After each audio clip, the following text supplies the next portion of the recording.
First off, I want to thank the brave men and women who work behind the wall. I want to thank them on a national level because their job goes unrecognized. How do they try to turn a guard? Well, correctional officer. Sorry, I apologize. But correctional officer. How you guys doing today? It's Anthony Gangi, host of Tier Talk. I had a great email sent my way from an officer who's working at a facility that's severely understaffed. They're trying to get more officers, but again, the offer's just not there. You know, the money's not where it should be. Benefits are okay, but it's just not getting the people that they need to fill these positions. And unfortunately now, they could be hiring out of desperation. That always scares me when it's quantity over quality. But the question he asked was, because the facility is understaffed, management has made a lot of changes. But he doesn't see the changes reflected in any of the policies or some form of memo, but mostly we're focused on the policies. And as he's doing his tours, he's noticing that, yeah, we have this amount of staff here, but policy says we should have this. What should I do? So the question here is, does policy reflect your resources? And has management made any effort to change policy because the resources are limited? But having said that, it doesn't mean the changes are good either. When you're understaffed, the facility's running on desperation. I don't see management wanting to quickly change those policies. Because again, those policies may not fall into any higher level compliance. And that's going to be an issue. But again, we come back from our sponsors, we're going to discuss this. So guys, if you haven't, the show's Tier Talks for you, you brave men and women that work in corrections. So please, if you haven't subscribed, interact, engage, comment, hit that bell. That bell's going to notify you every time I post a video. So guys, when we come back from our sponsors, we're going to be talking about policy reflecting resources. I think it's a good conversation. Interested in seeing what the comments are going to be. Stand by.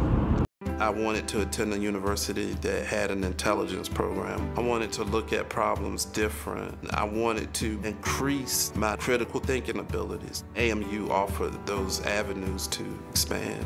Obtaining your degree as an adult, you're actually paying yourself and investing in yourself. You can't put a dollar on it, it's priceless. It's something that can never be taken away from you. American Military University. Learn from the leader. Thank you for listening to our sponsor. It's a great discussion because we're talking about, does our policies reflect our resources? And for a lot of facilities right now that are understaffed, I'm going to say no. I'm going to say no. There's going to be a lot of facilities that don't have the proper resources to be in compliant with policy. And that needs to be brought up to the higher levels. Because if you don't have the proper resources to follow policy, your facility is always going to be in violation. Plus, it makes it harder for the supervisor on that immediate line, that frontline supervisor, to make decisions. Because every decision they're going to make is going to violate policy due to their staffing needs. Again, we should always have that response team available. I would go as far as say we should have 2 response teams available just to back up 1. That's my opinion. That's for all shifts.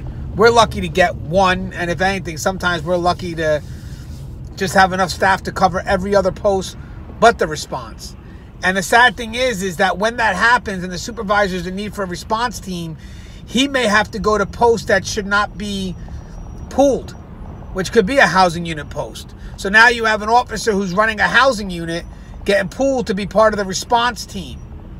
And it's scary because you're leaving that one unit unsupervised, but what happens if something happens to that officer? Could be a good chance you're going to go the rest of the night without an officer, or just people doubling up on their effort. And let me tell you something, when officers double up on their effort, that could be a problem too, because in order for me to watch 2 units, I can't do them at once. That means I have to go to 2 separate areas, which means I'm always leaving one unsupervised. And eventually inmates start to see that pattern. But again, it's hard for the supervisors because policy doesn't reflect those changes. And be honest with you guys, no management's going to want to change that policy, because if they do change those policies, they're not going to be in some form of higher level compliance. So they really can't change those policies.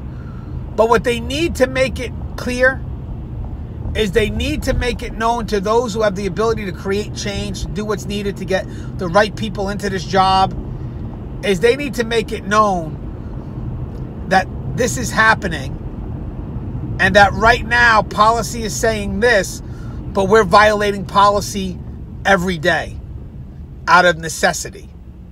Out of necessity. And trust me, I know it happens.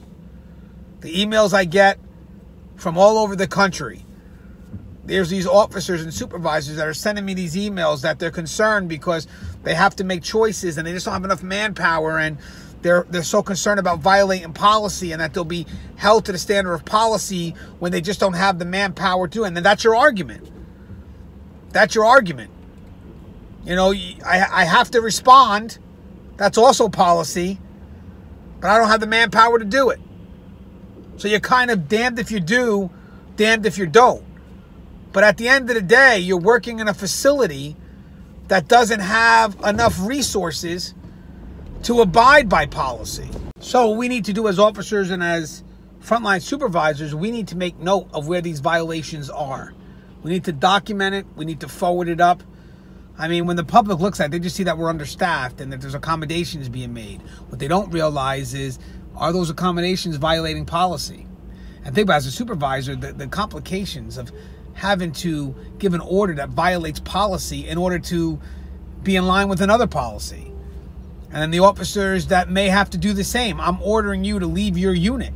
And the officer being hesitant, like, oh, should I leave my unit? Should I not leave my unit? I mean, policy says I have to be here. So it really is something that we need to address. We need to address it. Basically, if there's a concern, you're working one night and you notice that there's not enough manpower, then take note of it somewhere. Document it. Bring it to your supervisor. If you're a supervisor, bring it to the next level. Make it known that right now you don't have the resources to comply with policy. And then maybe some efforts will start happening, because right now they see that we're understaffed and that we're accommodating. But what they don't see is how we're accommodating. And this can show you all the different violations of policy to make sure that we keep things running normal. And as I said, violating policy, all it does is put everybody at risk. Staff, the inmate population, ultimately the facility. So document these violations, pass it up. And now when people say facilities are understaffed, it's not about looking at the facility as a whole. It's about looking at the specifics of where the facility is understaffed, what's being affected. That's the key. Because they've been looking at these things generally. We need to be more specific with our concerns. As always, guys, the show is Tear Talk. If you haven't, please subscribe. Thank you, brother. Interact, engage, comment, hit that bell. That bell is going to notify you every time I post up a video. Take care, guys.